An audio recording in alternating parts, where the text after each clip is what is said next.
Yes, hii ni The Pitch. Jina langu ni Ayubu Mgando. Natumaini wewe ni mzima, na leo kwenye The Pitch tunaangalia wapinzani wa Simba katika mchezo wa finali wa kombe la shirikisho barani Afrika, ambayo finali itachezwa siku ya kesho Jumamosi. Hawa si wengine bali ni timu ya RS Berkane, Renaissance Sportive Club de Berkane ya pale nchini Morocco. Hii si timu maarufu sana pale nchini Morocco, na si timu kubwa pale Morocco ukilinganisha na timu mbili ambazo zinapatikana katika jiji la Casablanca. Nazungumzia Raja Casablanca na Wydad Casablanca. Na hii timu ya RS Berkane ni timu ambayo inapatikana mashariki mwa Morocco. Kwa hiyo mashabiki wa RS Berkane wengi wanapatikana upande wa mashariki wa nchi ya Morocco. Na si timu ambayo ina mafanikio makubwa pale Morocco kwa kombe la ndani, kwa sababu kombe lao la kwanza ya ligi ya Morocco nchini Morocco inafahamika kama Botola Pro League, wametoa msimu huu wa 2024-2025, ndio kombe lao la kwanza katika historia ya klabu hiyo RS Berkane tangu ianzishwe. Lakini katika mashindano yao kombe la shirikisho ni moja kati ya timu ya kuiangalia sana, ni timu tishio, sababu tangu 2019 mpaka 2025 ni timu ambayo imecheza fainali nyingi sana kombe la shirikisho ukilinganisha na timu nyingine. Imecheza fainali 4 za kombe la shirikisho, na hii ni ya 5 katika zile fainali 4 ambazo imeshacheza mpaka sasa.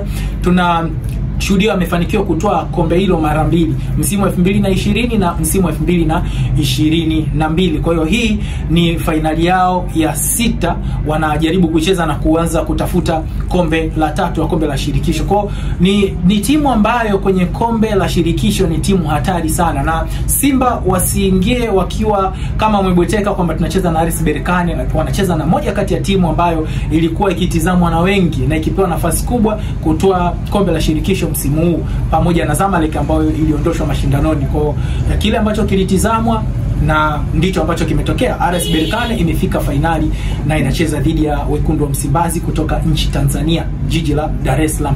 Kwa hiyo tunaangalia ni namna gani ambao RS Berkane imekuwa imara sana. Ni timu ambayo ina safu imara ya ushambuliaji, lakini pia ina safu imara ya ulinzi, na ni timu ambayo hatari sana inapocheza katika uwanja wake wa nyumbani.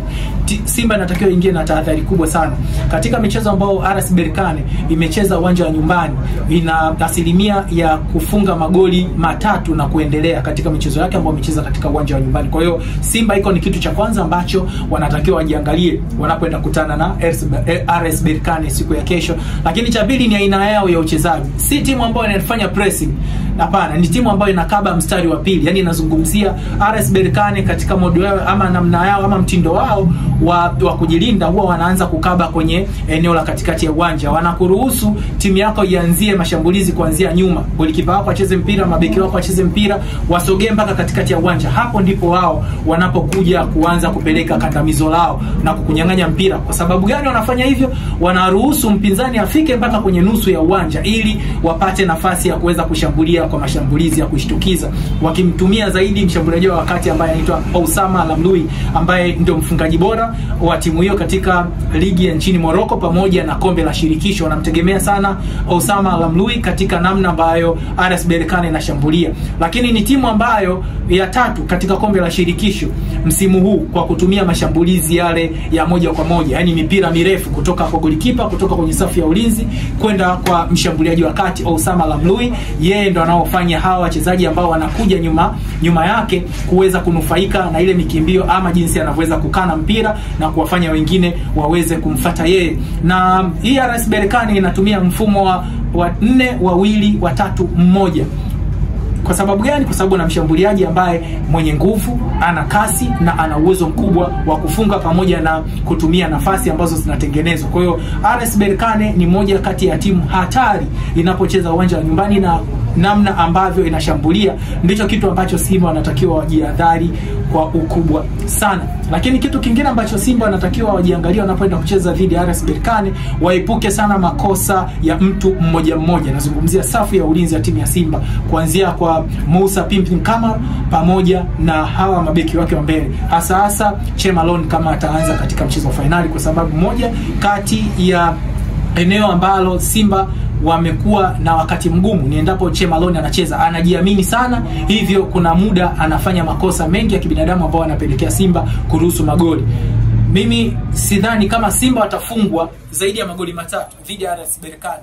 Simba wataweza kufanya comeback na kutoa kombe la shirikisho msimu huu. Kwa hiyo cha kwanza anatakiwa kuhakikisha wanazuia namna ambavyo RS Berkane wanacheza na wanashambulia.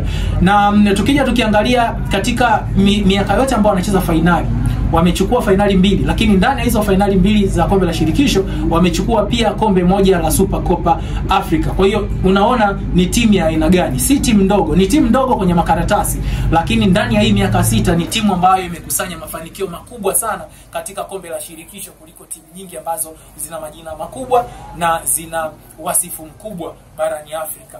Lakini kitu kingine ambacho tunapaswa kukiangalia ni namna ambavyo kocha wao alivyokuja na mchezo wa mind game. Amesema kwamba timu yake itaingia kama second team dhidi ya Simba, kitu ambacho ni uongo. Hebu fikiria, timu ambayo imefanya vizuri katika miaka 6 kombe la shirikisho iingie kama second team kwa timu ambayo imecheza finali yake ya kwanza baada ya muda mrefu sana. Tangu miaka ya 90 huko Simba anacheza finali yake ya kwanza kombe la shirikisho. Leo hii ende kawe ndo timu ya kwanza uwanjani.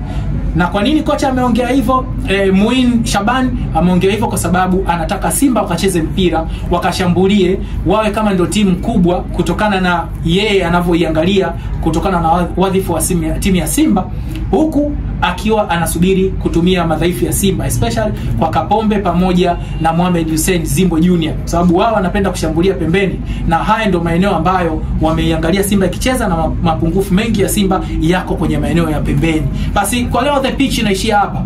Usiache kusubscribe, kulike, acha comment hapo chini ili niendelee kukuletea maudhui ambayo unayapenda. Back nas, ciao.